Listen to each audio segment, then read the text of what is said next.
a little while from now, if I'm not feeling any less sound, I promise myself to treat myself and visit a nearby tower.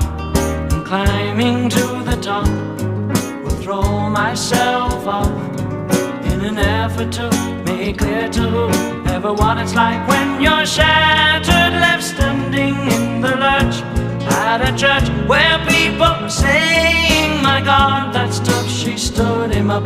No point in us remaining, we may as well go home, as I did on my own, alone again, naturally. To think that only yesterday I was cheerful, bright and gay, looking forward to what wouldn't do the role I was about to play.